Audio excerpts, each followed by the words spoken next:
አብሽን ግን የምትወዱት የምታከብሩት ከሆነ ለምን እንቅ አርጋችሁ ጸበል አትወስዱትም? ጸበል ቢገባ እኮ ጥሩ ነው። እንደዚህ ከዛችሁም አያሯሩጠውም ነበር። ስትር ብሎ ከሩታ ጋር ይቀመጥ ነበረ። ለምን አትወስዱትም ጸበል?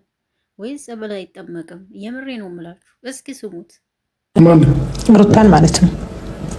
ሩታን ብቻዋን ነው ወይስ እንዴት ብቻ ትሄዳለህ? ምን አያችሁት አይደለም? አብርሽ ትልቅ ነው ወይስ ትንሽ ነው? እኔ እኮ ግራ እያጋባኝ ነው። አሁን ሩታ ህፃን ልጁን ትታ ትሄዳለች የሚለው አብርሽ አሁን እንደው ምን አይነት አስተሳሰብ ነው ያለ? ምን ልታረገው ነው? ልታረገው ነው? እስኪ ንገረኝ። እንዴ እችን ትመስል ሚስትን ተንከባክበህ እሹሩሩ ብለህ መያዝ ስትችል የእውነት ከዚያም እያልክ ምርጡን ትዳርህን ብትን ልታረገው ነው አብርሽ? አንተ ደግሞ ህፃን ልጅ ትታ ትሄዳለች። እኛ እሷ ብቻ ምን ታረግልናለች? ህፃን ልጅ ትታ እንዴት ትሄዳለች? ለወድ ደግሞ ለሁለት ወር በሙሉ እዚህ ሰላሟን አጣለች። ለምንድን ነው ሰላሟን የምታጣው? ከዛች ጋር እየተሽለጠለጥክ እንዴት ነው ሰላሟን የማታጣው? ለአንተማ ምንም አይመስልህም። ትወጣለህ፣ ትውላለህ፣ ከእሷ ጋር ትመጣለህ። ልጅህን ልታይ ብቻ ነው አሉ እኮ የምትመጣው ቤት እንጂ ለእሷ ምንም አይነት ቦታ የለህም። ምክንያቱም ያች ጥርግ አድርጋ ወስድሃለች ማለት ነው። አለቀ። ይሄ ነው። ይሄ ካዋጣ አያዋጣም፣ ግን ብትመለስ ይሻልካል። ከዚህ በላይ ምን ሰላም ማጣት አለ? ምን አዲስ ነገር መጣለ? አዲስ ነገር በጣም ግን አንደኛ ነገር የኔ ሰላም ማጣትና ለማጣት እዚህ ጋር ማተር አያረግም።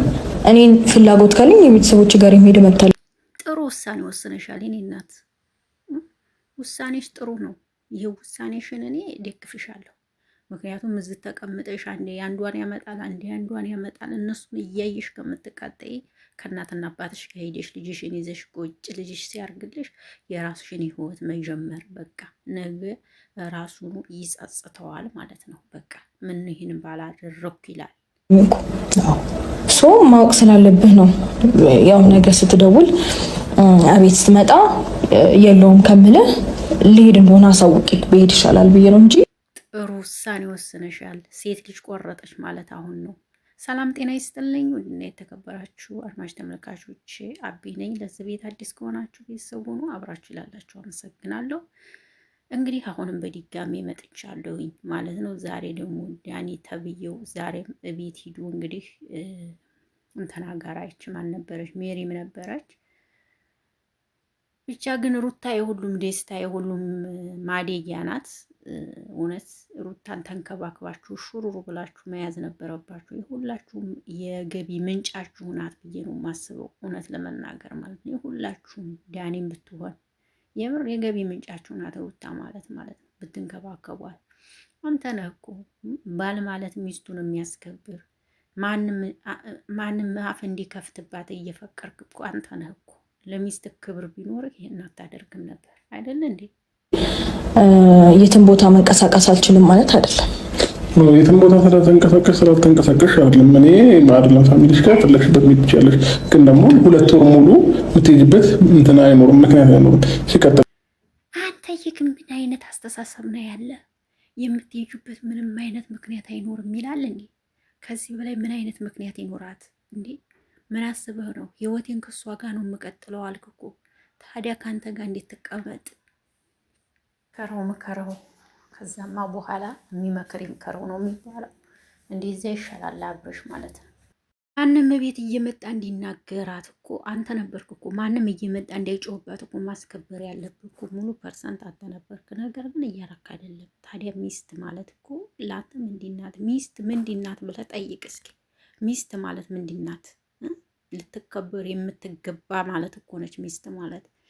ልጅን የመሰለ ልጅ ወልድ ያሰጣ እንዲሁም በጣም መንከባከብ የነበረብህ ሰው ነበርክ ማለት ነው። እንኳን ያንንም እያመጣ ቤት እየፈቀርክ ማለት ነው። እሷ በመብቱ አይደለም እኮ ቤት ግቡ የምትለው፣ አንተ እየፈቀርክ ነው። ገባ አይደለ? ይህን እያረክ ስለሆነ ይቺ ገለል ብላ ከቤተሰቦቿ ጋር ትንሽ ትቆይ። አለቀ። ይሄ ነው።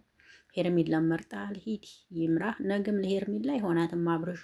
እውነት ለመናገር አይሆናትም እኮ እውነት ስነግራችሁ ለሄርሜላ የሚሆናት ሰው አይደለም። ነገም ሸርተት የሚል ሰው ነው ማለት ነው። ይሄ በአንዴ አይቆምም። ምክንያቱም ምላው ላይ ያለው ነገር ከዛችም የሚል ነገር ስላለ ምንም ማድረግ አይችልም። እውነቱን ለመናገር ማለት ነው። እና ልቦና ይስጥህ አብርሽ።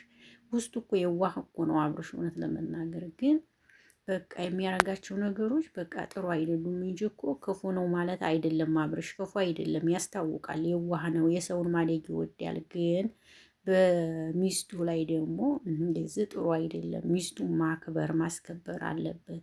እሱ ሳላከበራት ካላስከበራት ታዲያ ማን ነው የሚያስከብራት? ባላችሁ ካላስከበራችሁ ማን ነው የሚያስከብራችሁ ታዲያ? ሌላ ሰው በውስጣችሁ ያለው ሰው ካላስከበራችሁ ከውጭ ያለ ሰው እንዴት ሊያስከብራችሁ ይችላል? ይሄንን ነው የምለው እኔ። ልቦና ይስጥህ።